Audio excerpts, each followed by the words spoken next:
Morning all. It's Monday morning. What am I doing up? I don't know. Anyway, third instalment of my first ever attempt at documenting a homebrew on video. It's time to bottle up the beer.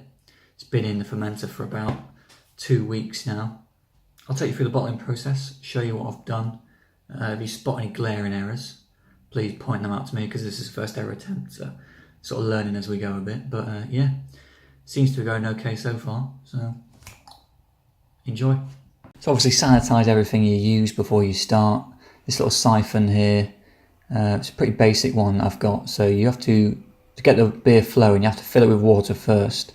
Then once you insert it beneath the line of the beer there, in theory the beer should start flowing. It took us a few attempts to get it right, but there you go, you can see beer's being siphoned out now. You have to make sure the bucket you're emptying into is lower down because of physics and that. So you can see the level draining down there.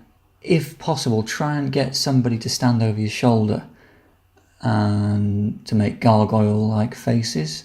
Really brings something extra to the brewing experience. So if you can get somebody to do that, that really brings something extra to the beer. You get to a certain stage where you have to tilt the bucket because there's a layer of sediment on the bottom. Nearly finished there. That's pretty much all the beer can get without tapping into any of the nasty sediment stuff on the bottom that you don't really want to be getting.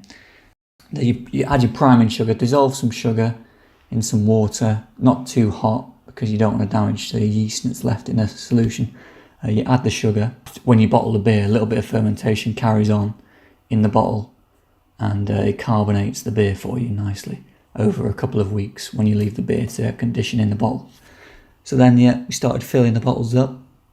It took a little bit longer than I expected for them to fill up.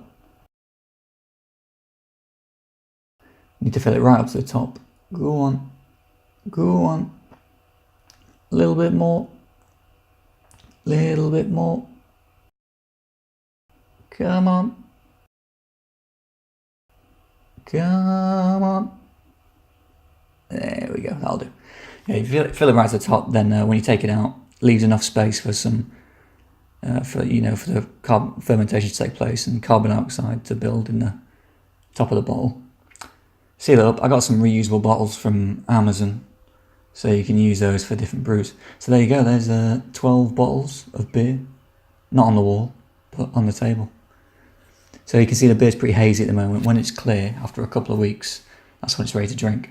Still quite a lot of beer left in there. I've got some more bottles that I can use to get rid of most of that, but I didn't want to bore you with the long process of me bottling up about 50 bottles of beer. Bob's your uncle, Robert's your mother's brother. So there we go, that's the beer bottled up. I need to leave it for 2 weeks at room temperature, then another week in cooler conditions. I might stick it in the garage.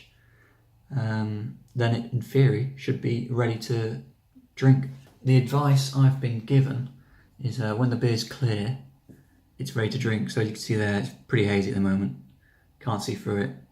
In about 3 weeks' time, it should be clearer and should be ready to enjoy. I'll make a fourth and final video when it comes to tasting the beer.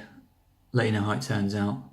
A little bit weary, but you know, it's the first attempt, so it's rubbish. Can't really hold that against me. But yeah. See you later.